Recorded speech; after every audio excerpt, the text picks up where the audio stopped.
Okay, what is up there, YouTube? This is J-Man Time, and today I have another new weapon that has been developed by the nation of Vietnam. And this is not just any weapon system, this is Vietnam's new standard issued assault rifle and assault carbine series known as the STV-215 and the STV-380, and these are the new standard issued assault rifles and assault carbines for the Vietnamese People's Army, or the People's Army of Vietnam. Now, after the Vietnam War, the unified state of Vietnam had inherited a large number of weapons from the US and other forces that were given originally to the South Vietnamese Army. This included American CAR-15s, American M14s, and a variety of other advanced assault rifles and battle rifles. And for a while, the Vietnamese did not need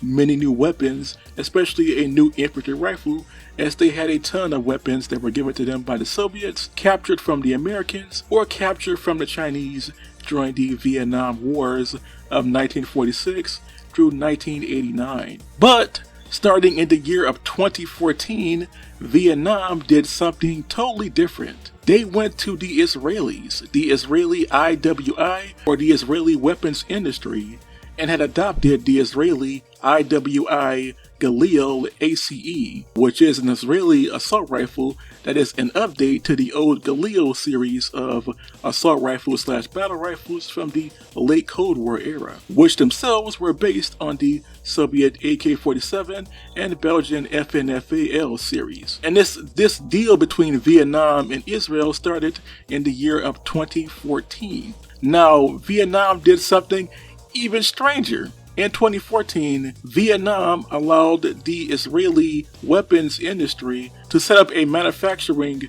facility within their own main government-owned arsenal known as the Z-11 factory, which is the factory that produces most of Vietnam's infantry weapons and ammunition. And together with the Israelis, the Vietnamese had developed a new rifle that was based on the Israeli IWI Galil ACE and the CAR-15, the AK-47, and a bunch of other assault rifles that Vietnam had either inherited or had captured during the Cold War era. The final design was the STV, or the Súng Trường Việt Nam, or Rifle of Vietnam. And this is a new series of assault rifles and carbines that are based on a variety of other weapons, with the Israeli Galil ACE being the basis for the entire rifle, although the rifle does have components that are based on other infantry rifles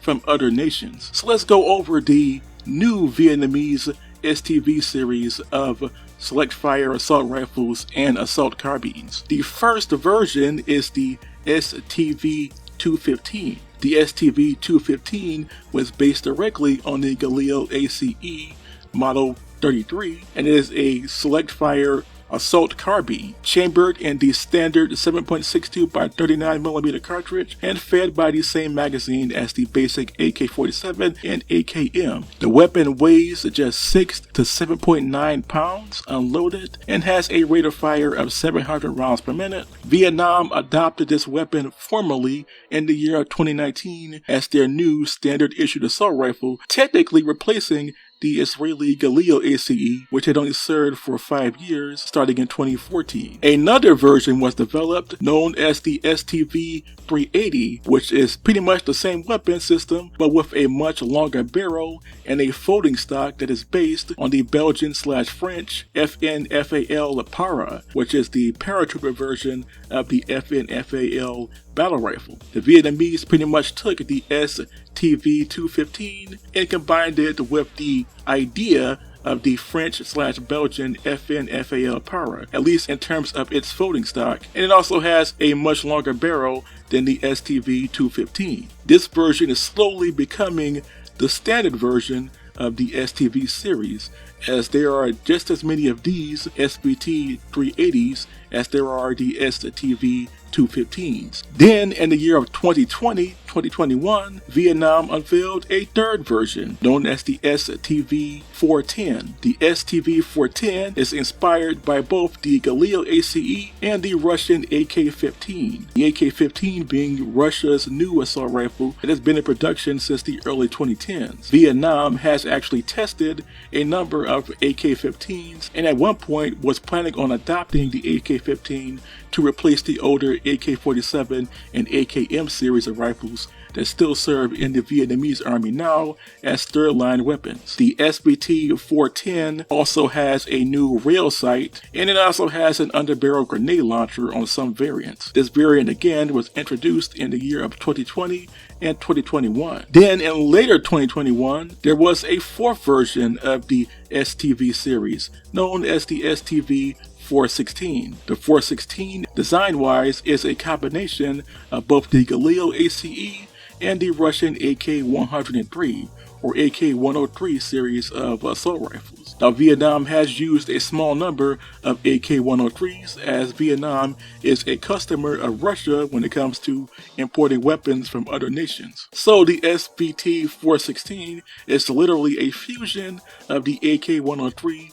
with some design components from the Galil ACE. And all four of these versions are now in production for the Vietnamese military as the new standard issued rifles for all branches of the Vietnamese People's Army, at least for the future, meaning that Vietnam is planning on phasing out all of the older rifles, especially the older Cold War rifles like the aforementioned AK-47 and those captured American weapons like the old M14, M1 carbine, and CAR-15, which are also still in service with the Vietnamese People's Army and People's Militia, and also replacing some of the newer weapon systems that Vietnam has adopted over the last 20 years, for example, the FNP-90 and the recently adopted Israeli IWI Galil ACE Select Fire Assault Carbine.